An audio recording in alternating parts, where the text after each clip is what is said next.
The galaxy had always looked at humanity with mockery. From the grand halls of the Galactic Council to the bustling trade routes, humans were considered nothing more than primitive, unworthy creatures. Their small planet Earth was viewed as little more than a speck in the vastness of space, too insignificant for the advanced civilizations to even acknowledge. But all of that changed when humanity, once content with its place in the cosmos, finally decided it was time to fight back.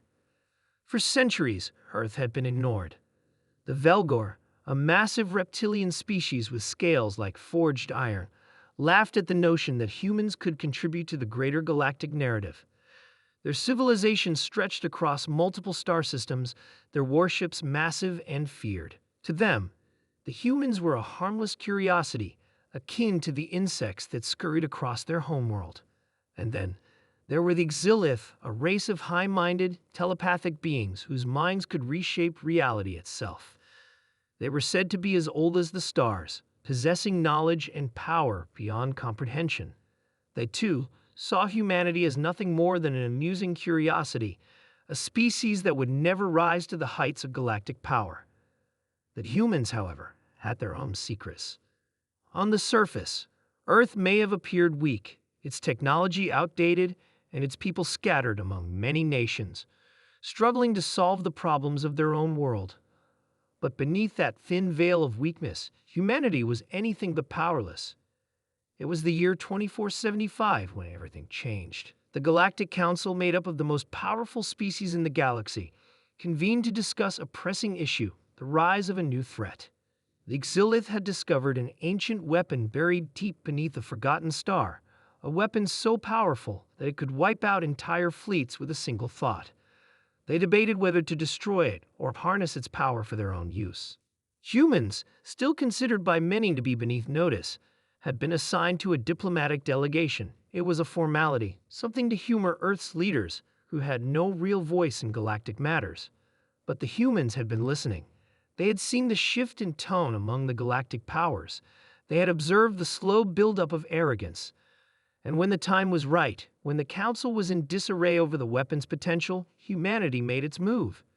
General Maya Kane, a decorated officer in Earth's military, was chosen for the mission. She was calm, composed, and possessed an uncanny ability to read people. She had spent her entire life in the shadow of the galaxy's scorn, watching as humans were sidelined, mocked, and underestimated. But Maya knew that humanity's strength was not in their technology. At least, not yet, but in their unwavering will to survive. With a small but highly skilled team, Maya had infiltrated the Galactic Council's space station, using nothing but Earth's ingenuity. Their plan was simple but effective: steal the weapon before the Xilith could harness its power. That human skill for unconventional warfare, honed through centuries of strife on their homeworld, gave them the edge. As they breached the Council's inner sanctum, the first shots were fired.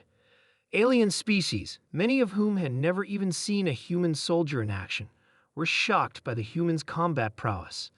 They fought with a desperation that no one had ever anticipated, fueled by the belief that their very survival was on the line. The Velgor, used to crushing their enemies with brute strength, found themselves outmatched. Human tactics, surgical strikes, guerrilla warfare, and their unparalleled ability to adapt were unlike anything they had ever faced.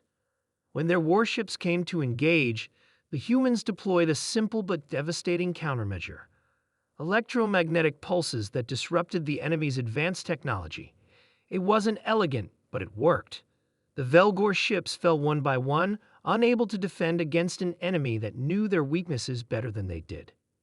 Meanwhile, Maya and her team reached the weapon, the one the Xilith had coveted for centuries. It was a strange, organic artifact, pulsing with an eerie light. But to Maya's surprise, it wasn't the weapon itself that was most dangerous. It was the arrogance it represented. The Xilith believed they could control it, manipulate it to reshape the galaxy according to their desires. But Maya understood something they didn't.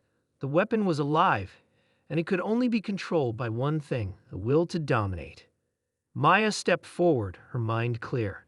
She reached out, touching the weapon's surface, not with fear, but with resolve.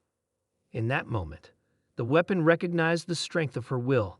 the raw power of humanity's survival instinct, and it chose her. The Xildith, in their attempt to use the weapon, were immediately overwhelmed. Their telepathic connection to the weapon failed. What had once been their advantage now became their downfall. As the council station erupted into chaos, the humans, led by General Maya Kane, fought their way out, determined to ensure humanity's place in the galaxy. They knew they were no longer the laughingstock. They were no longer the weak link. Earth had become a force to be reckoned with, and they would stop at nothing to ensure that the galaxy recognized it. By the time the council understood what had happened, it was too late. The weapon was gone, and humanity had emerged victorious. The Velgor, the Xilith, and every other species that had underestimated humanity now knew better than to dismiss them. The galaxy had always laughed at the idea of human power, but no more. Now, the galaxy would have to live with the reality that humans were not just survivors.